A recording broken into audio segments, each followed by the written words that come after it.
ಹರಿದು ಹೋದ ಧೋತಿ ಮತ್ತು ಹರಿದ ಅಂಗಿಯನ್ನು ಧರಿಸಿದ ವ್ಯಕ್ತಿ ತನ್ನ 16 ವರ್ಷದ ಮಗಳ ಜೊತೆ ದೊಡ್ಡ ಹೋಟೆಲ್ಗೆ ಹೋದರು. ಇಬ್ಬರು ಕುರ್ಚಿಯ ಮೇಲೆ ಕುಳಿತಿದ್ದನ್ನು ನೋಡಿ ವೇಟರ್ ಬಂದು 2 ನೀರಿನ ಲೋಟ ಇಟ್ಟು ಕೇಳಿದ, ತಮಗೇನು ಬೇಕು? ಆಗ ಆ ವ್ಯಕ್ತಿ, ನನ್ನ ಮಗಳಿಗೆ 10ನೇ ತರಗತಿಯಲ್ಲಿ ಜಿಲ್ಲೆಗೆ ಪ್ರಥಮ ಬಂದರೆ ನಗರದ ಅತಿ ದೊಡ್ಡ ಹೋಟೆಲ್ನಲ್ಲಿ ದೋಸೆ ತಿನ್ನಿಸುತ್ತೇನೆ ಎಂದು ಭರವಸೆ ನೀಡಿದ್ದೆ.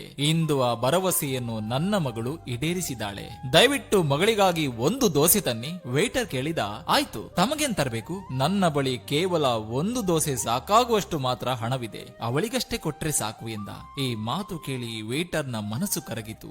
ಮಾಲೀಕನ ಬಳಿ ಹೋಗಿ ಅವನು ವ್ಯಕ್ತಿ ಮತ್ತು ಮಗಳ ಕತೆ ಹೇಳಿದ. ಮುಂದುವರಿದು ಇವರಿಬ್ಬರಿಗೂ ನನ್ನ ಪರವಾಗಿ ತಿಂಡಿ ನೀಡಬೇಕೆಂದು ನಿರ್ಧರಿಸಿದ್ದೇನೆ. ನೀವು ಅವರ ಬಿಲ್ ಹಣವನ್ನು ನನ್ನ ಸಂಬಳದಿಂದ ಕಡಿತಗೊಳಿಸಬಹುದು. ಈ ಮಾತನ್ನು ಕೇಳಿದ ಹೋಟೆಲ್ ಮಾಲೀಕನಿಗೂ ಅವರಿಬ್ಬರ ಮೇಲೆ ಮರುಕವಾಯಿತು. ಹಾಗೂ ವೇಟರ್ನ ಅಭಿಮಾನ ಕಂಡು ಸಂತುಷ್ಟನಾಗಿ ಅವರಿಬ್ಬರಿಗೆ ಹೋಟೆಲ್ ಪರವಾಗಿ ಇಂದು ನಾವು ಅಭಿನಂದನಾ ಪಾರ್ಟಿ ಕೊಡೋಣ ಎಂದು ಮಾಲೀಕರು ಹೇಳಿದರು. ಹೋಟೆಲ್ ಮಾಲೀಕರು ಎಲ್ಲ ಸಿಬ್ಬಂದಿಯವರನ್ನು ಸೇರಿಸಿ ಟೇಬಲ್ ಅನ್ನು ಚೆನ್ನಾಗಿ ಅಲಂಕರಿಸಲು ಹೇಳಿದರು. ಹಾಗೂ ಬಡ ಹುಡುಗಿಯ ಯಶಸ್ಸನ್ನು ಗ್ರಾಹಕರೊಂದಿಗೆ ಸಂಭ್ರಮಿಸಿ ಅವರಿಬ್ಬರಿಗೆ ಹೊಟ್ಟೆ ತುಂಬುವಷ್ಟು ತಿಂಡಿ ಹಾಗೂ ಸಿಹಿ ಹಂಚಿ ಆಚರಿಸಿದ್ರು. ಜೊತೆಗೆ ಮಾಲೀಕರು ದೊಡ್ಡ ಚೀಲದಲ್ಲಿ ಸಿಹಿ ತಿಂಡಿ ಪ್ಯಾಕ್ ನೀಡಿ ತಮ್ಮ ನೆರೆಹೊರೆಯರಲ್ಲಿ ಹಂಚಲು ಕೊಟ್ಟರು. ಇಷ್ಟೆಲ್ಲ ಗೌರವ ಪಡೆದ ಅವರಿಗೆ ಹೋಟೆಲ್ನವರ ಬಗ್ಗೆ ಧನ್ಯತಾ ಭಾವದಿಂದ ಕಣ್ಣಲ್ಲಿ ನೀರು ಜಿನುಗತೊಡಗಿತು. ಸಮಯ ಕಳೆಯಿತು. ಒಂದು ದಿನ ಅದೇ ಹುಡುಗಿ IAS ಪರೀಕ್ಷೆಯಲ್ಲಿ ತೇರ್ಗಡೆಯಾಗಿ ಅದೇ ಊರಿಗೆ ಬಂದಳು. ಮೊದಲು ಆಪ್ತ ಸಹಾಯಕನನ್ನು ಅದೇ ಹೋಟೆಲ್ಗೆ ಕಳುಹಿಸಿ ಕಲೆಕ್ಟರ್ ಸಾಹೇಬರು ತಿಂಡಿ ತಿನ್ನಲು ಬರುತ್ತಾರೆ ಎಂದು ಹೋಟೆಲ್ ಮಾಲೀಕರಿಗೆ ತಿಳಿಸುವಂತೆ ಹೇಳಿದರು. ಹೋಟೆಲ್ ಮಾಲೀಕರು ತಕ್ಷಣ ಹೋಟೆಲ್ ಹಾಗೂ ಟೇಬಲ್ಗಳನ್ನು ತಮ್ಮ ಸಹಾಯಕರ ಸಹಾಯದಿಂದ ಸುಂದರವಾಗಿ ಅಲಂಕರಿಸಿದರು. ಈ ಸುದ್ದಿ ಕೇಳಿ ಹೋಟೆಲ್ ಗ್ರಾಹಕರು ತುಂಬಿ ತುಳುಕುತ್ತಿದ್ದರು. ಕಲೆಕ್ಟರ್ ತನ್ನ ಪೋಷಕರೊಂದಿಗೆ ಹೋಟೆಲ್ ತಲುಪಿದರು.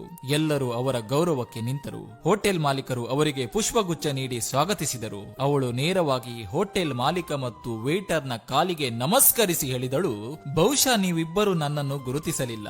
ದೋಸೆ ಕೊಡೋಕೆ ಅಪ್ಪನ ಬಳಿ ದುಡ್ಡಿಲ್ಲದ ಹುಡುಗಿ ನಾನು. ಆ ದಿನ ನೀವಿಬ್ಬರು ಮಾನವೀಯತೆ ಇನ್ನೂ ಇದೆ ಎನ್ನುವುದಕ್ಕೆ ನೈಜ ಉದಾಹರಣೆ ಕೊಟ್ಟಿದ್ದೀರಿ. ನನ್ನ ನೆರೆಹೊರೆಗೆ ಹಂಚಲು ಸಿಹಿ ತಿಂಡಿಯ ಪ್ಯಾಕ್ ನೀಡಿ ಗೌರವಿಸಿದ್ದೀರಿ. ನಿಮ್ಮಿಬ್ಬರಿಂದಲೇ ಇಂದು ನಾನು ಈ ಹಂತಕ್ಕೆ ಬರಲು ಪ್ರಯತ್ನ ಪಟ್ಟೆ. ನಾನು ನಿಮ್ಮಿಬ್ಬರನ್ನು ಯಾವಾಗಲೂ ನೆನಪಿನಲ್ಲಿಟ್ಕೊಳ್ತೇನೆ. ಇವತ್ತು ಈ ಪಾರ್ಟಿ ನನ್ನಿಂದ. ಎಲ್ಲ ಗ್ರಾಹಕರು ಮತ್ತು ಹೋಟೆಲ್ ಸಿಬ್ಬಂದಿಗಳ ಬಿಲ್ಲು ನಾನು ಕಟ್ತೇನೆ. ಇವತ್ತಿನಿಂದ ನಿಮ್ಮಿಬ್ಬರ ಸುಖ ದುಃಖಗಳಿಗೆ ನಾನು ಭಾಗಿ ಎಂದು ಹೇಳಿದಳು. ಇವತ್ತು ಹೋಟೆಲ್ ಮಾಲೀಕ ಹಾಗೂ ವೇಟರ್ನ ಕಣ್ಣುಗಳು ತೇವವಾಗಿದ್ದವು.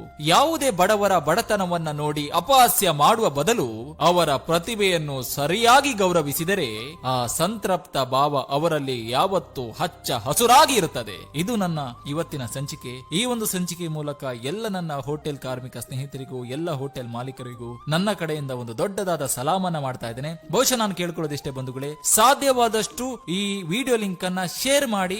ಸಾಧ್ಯವಾದರೆ ನಿಮ್ಮ ವಾಟ್ಸ್ಆಪ್ ಗ್ರೂಪ್ ಗಳಿಗೂ ಅಥವಾ ನಿಮ್ಮ ವಾಟ್ಸ್ಆಪ್ ಸ್ಟೇಟಸ್ ಇಟ್ಟು ಸಪೋರ್ಟ್ ಮಾಡಿ.